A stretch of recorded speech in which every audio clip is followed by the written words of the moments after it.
Hostess coaching is the most important element in organizing a successful party, whether it's an in-home party or online.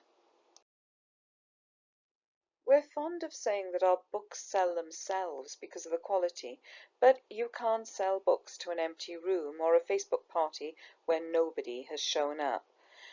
I'm sure the hostess's cat will listen politely to your presentation, but she can't read and she doesn't have a credit card, so she's not buying.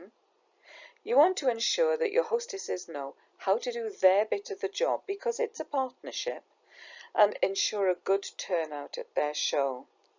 After all, you're both going to invest the same amount of time on a party, whatever happens, so you may as well make sure your time counts by having a decent turnout. I usually send my hostesses a hostess package a couple of weeks out from the event. These days I tend to send the files electronically. Here's a list of what I usually include, but I have to emphasize that if you think that your hostesses are going to read all of this stuff spontaneously, you are dreaming. You really need to do a verbal hostess coaching with her. 15 minutes invested in talking with your hostess, either face-to-face or by phone or in a Zoom meeting, will make or break this, because you can then be sure that she is getting the information. All of the documents are available on the consultant website, mostly under the Home Parties and Events tab. This is what the hostess guide looks like. It's in fact a really good summary of what you're going to be telling her in your coaching. But here is where she can go to refer again and remind herself, and it has a really good organizing chart on the back where she can write down her guest list and who she has contacted, what the response was, and all that type of thing. Dana Phillips is a business coach who has spoken at several of our conventions. She runs a company called Team Connections, and they have an excellent website where there is lots of free and excellent information.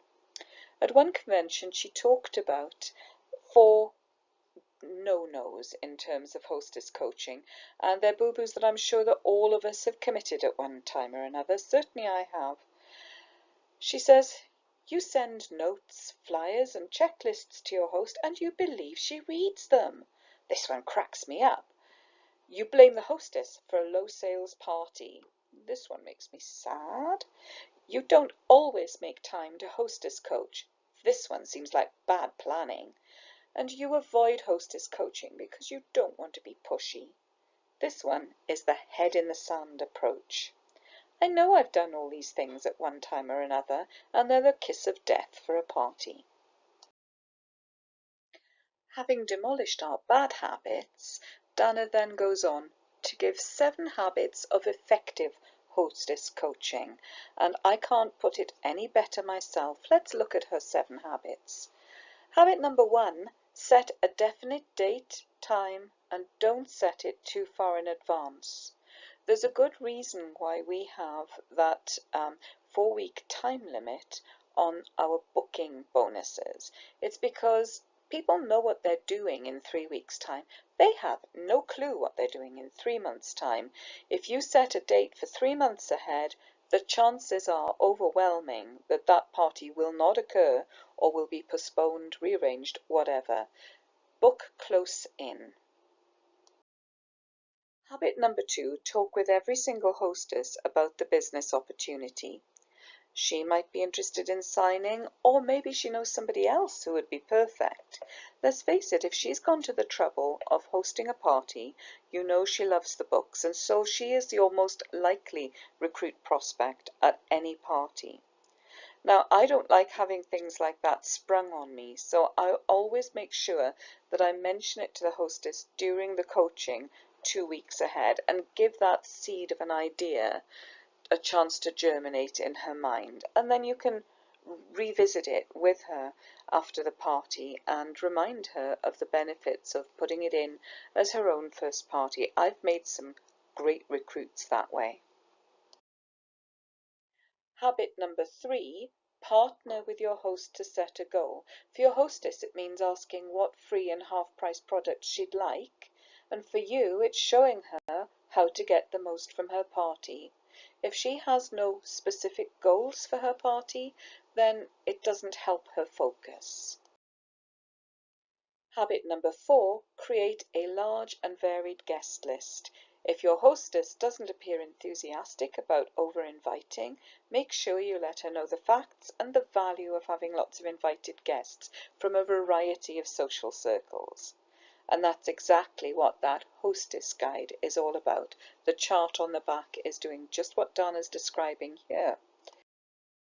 Habit number 5, coach your hostess on how to invite and don't assume she has a clue how to do it effectively. People have a tendency to take the lazy way and do bulk invites either by email or by inviting everybody on their Facebook friends list, and it doesn't work. If somebody doesn't notice they've been invited, they're not coming, and bulk invites get lost in the noise of a busy inbox or Facebook feed.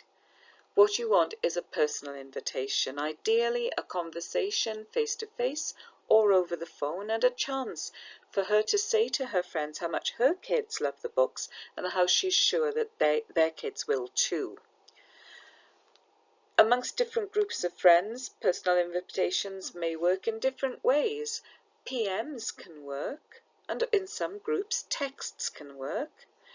Just invite your hostess to think about how her friends usually communicate and what is most likely to actually get their attention. A few minutes invested at this stage in the inviting process will make or break the party. Habit number 6, give clear directions about orders, payments, and when you're going to close the party. If your hostess is in doubt, she won't act on the information.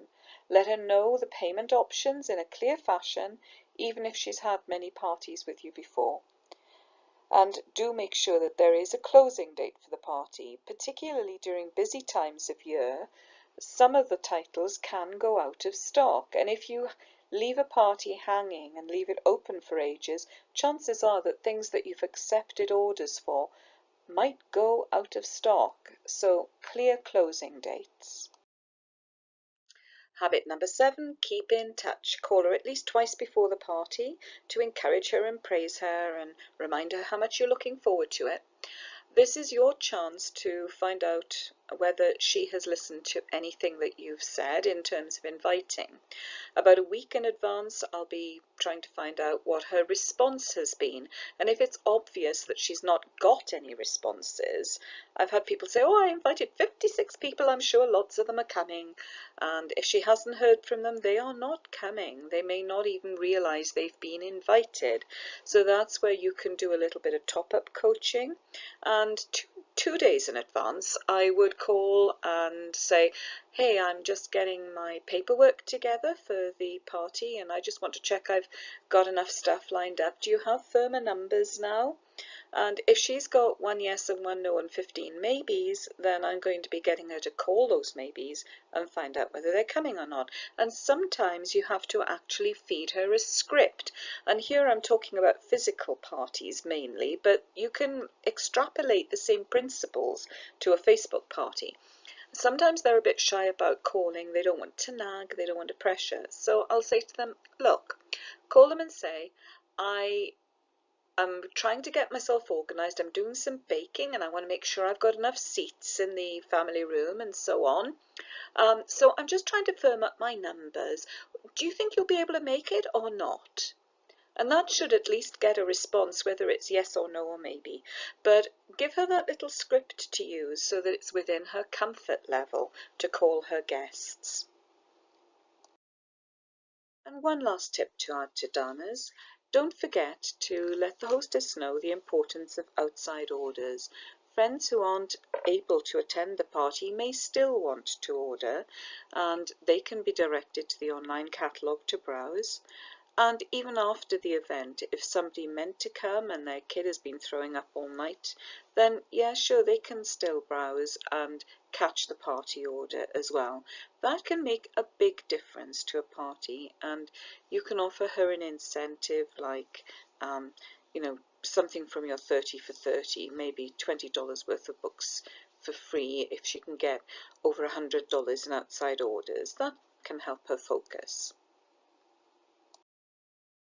And that's it. It's all about teamwork. When a hostess and a consultant both do their jobs well, that's at the root of having a successful party.